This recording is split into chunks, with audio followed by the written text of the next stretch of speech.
Is your sciatica being caused by disc pain or by the piriformis muscle? Let's talk about the difference and understand what are the next best steps to help relieve the sciatica for the long term. So sciatica, as most people are familiar with it, is when there's back pain that has radiating sensations going down the leg, like sharp burning, stabbing, tingling, pins and needles, numbness that goes down the legs, maybe after sitting for long periods of time or being in a certain position, maybe even laying down, and this can be uncomfortable. But one of the things we have to realize is that not all sciatica is made equal, because not all sciatic pain is coming from the same exact place. Now, typically sciatica is going to be coming from the lower back region or from the spinal area, but this can be caused based on a herniated disc or be caused by what's called the piriformis muscle. So here's a quick move and a test that can help you to understand which one is likely to be causing your pain. And if you want more help after this, you can hit the link in the description to talk to a PT first to get some more specific guidance on exactly what is the problem for your sciatica and the best way to fix it. So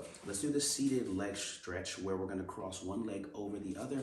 So let's say I have sciatic pain that goes down my right side. I'm going to do this test by crossing one leg and seeing that if in this position I'm feeling a reproduction of my symptoms. The first step is to make sure I have a nice seated posture where I'm sitting here and my body is nice and upright. I'm not slouching or anything, nice and upright. If this position causes my pain and I'm feeling that pain coming down from the leg, then there's a good chance or high likelihood that I may be having pain that's coming from the piriformis muscle, and this is going to determine what I do to correct the problem.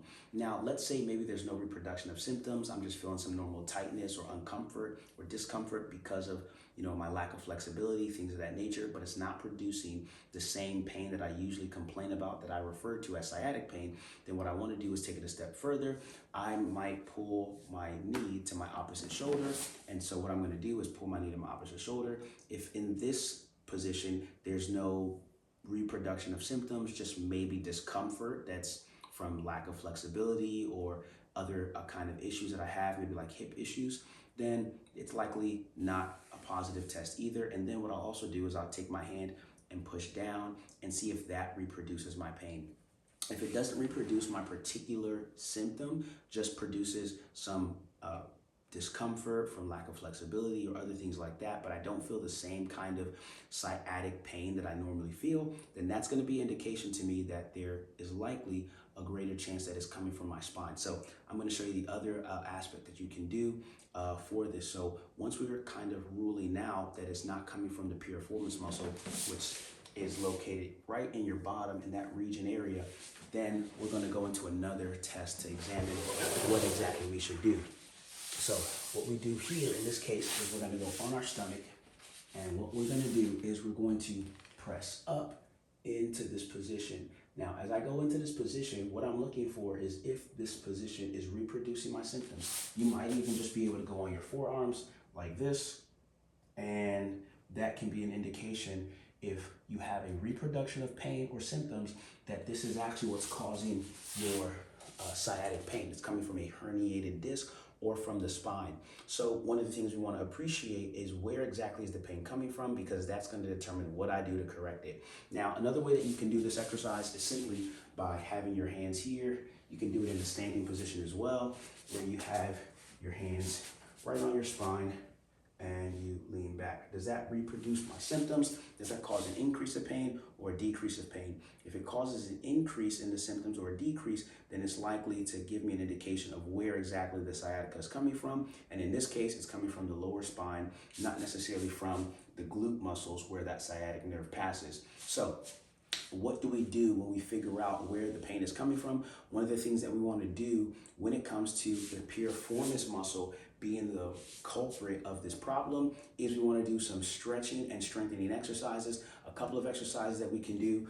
The first one is this piriformis stretch. We can do this on our back. We cross one leg, pulling one knee to our opposite shoulder or pushing it away from our shoulder. This can also be done on our bottom as well. So if we're sitting down in a chair, we can do this as well. We can cross one leg, push away from the shoulder, or we can pull toward the opposite shoulder, and that can provide some relief. Now, one of the things that we can do both for stretching, but also assessing where the pain may be coming from, because in some cases, The piriformis muscle and the disc in your back can both be pinching the nerves that are causing the sciatic pain.